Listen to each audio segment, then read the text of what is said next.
Guys, আজকে আমি চলে এসেছি একটা নতুন রেসিপি নিয়ে তোমাদের জন্য। করলার একটা নতুন রেসিপি, যেটা জানি না নতুন কিনা জানি না, বাট আমি এইরকম ভাবে করে দেখেছি, যেটা কিন্তু খুব করলা যে তেতো ভাবটা থাকে সেটা থাকে না এবং সবাই খুব তৃপ্তি করে খেতে পারে।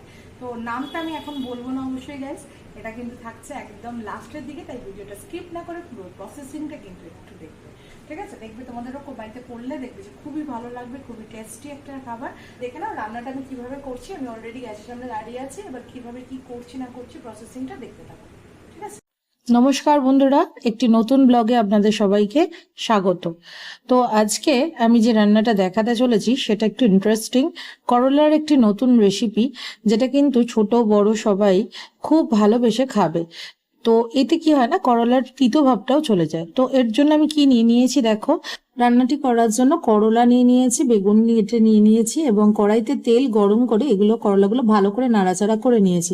আর এদিকে আমি আলু কেটে নিয়েছি এবং আলু কাটার সাথে সাথে এটা করলাটা ততক্ষণ নাড়াচাড়া হতে থাকছে, ভালো করে ভাজা ভাজা হবে।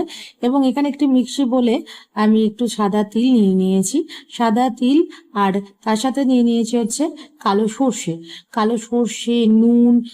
নুনটা দিলে কি হয় না, নুনের যে তিতো ভাবটা হয় সর্ষের যেটা হয় সেটা কিন্তু নুনটা কাটিয়ে দেয়, তাই নুন নিয়ে নিয়েছি। একটু নুন দিয়ে ভালো করে জল দিয়ে এটাকে পেস্ট করে দিয়েছি। এবং আরেকটা জিনিস, এর সাথে কিন্তু আমি দিয়েছিলাম শুকনো লঙ্কা। একসাথে কিন্তু আমি এগুলোকে একটা পেস্ট করে নিয়েছি এবং কড়াই থেকে করলাগুলোকে তুলে নিয়ে তারপরেতে তেল দিয়ে দিয়েছি। কড়াইতে তেল দিয়ে তার মধ্যে কিন্তু আমি 5 ফোড়ন, লঙ্কা ফোড়ন এগুলো কিন্তু দিয়ে দিয়েছি।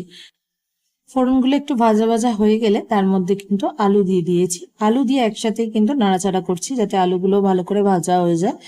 আলুটা ভাজা হতে হতে তার সাথে সাথে দিয়ে দিলাম হচ্ছে বেগুন আর আলু মোটামুটি ভালো করে আবারও ভেজে নেবো। ভাজতে ভাজতে এর মধ্যে দিয়ে দিলাম হচ্ছে একটু হলুদ দিয়ে নাড়াচাড়া করতে করতে আমি তার মধ্যে দিয়ে দিলাম হচ্ছে ভেজে রাখা করলাগুলো, দিয়ে আবার সবগুলোকে একসাথে ভালো করে নেড়ে চেড়ে নেবো। ভালো করে ভাজা ভাজা হয়ে এলে তার মধ্যে কিন্তু বেটে রাখা মশলাটা এবার দিয়ে দেবো। বেটে রাখা মশলাটার সাথে সাথে জল দিয়ে একটু ধুয়ে নিয়ে এগুলোকে ভালো করে মিক্স করতে থাকবো। এরপর আমি ভালো করে মিশিয়ে এগুলোর মধ্যে কিন্তু দিয়ে দেবো হচ্ছে নুন, পরিমাণ মতন নুন কিন্তু দিয়ে দিতে হবে।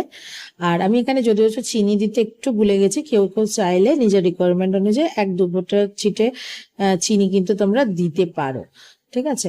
আর একটু জল দিয়ে নিলাম। এই রান্নাটা আমি আমার বাবার কাছ থেকে শিখেছি, আর এই রান্নাটা আমরা করলার রসা বলে জানি, তাই করলার রসা তোমাদের সামনে আজকে তুলে ধরলাম।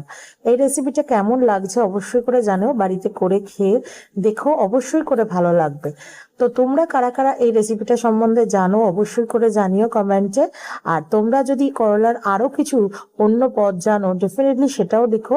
যদিও করলার অনেক পদই হয়, আমি তো অবশ্যই দেখাবো পরবর্তীকালে, কিন্তু তোমাদের কাদের এইরকম রান্নাটা কিন্তু খুব পছন্দ বা এটাকে আরো কি করে বেটারমেন্ট করা যায় অবশ্যই জানিও। দেখো এখানে কিন্তু রান্নাটা প্রায় হয়েই এসছে, জলটা শুকনো হয়ে গিয়েছে, একদম মাখা মাখা কাদা কাদা হয়ে গেছে।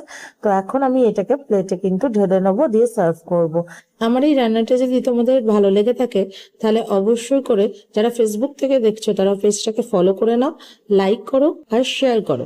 আর যারা ইউটিউব থেকে দেখছো তারা অবশ্যই করে চ্যানেলটাকে সাবস্ক্রাইব করো। আজকের মতন টাটা, দেখা হবে একটি নতুন ব্লগে।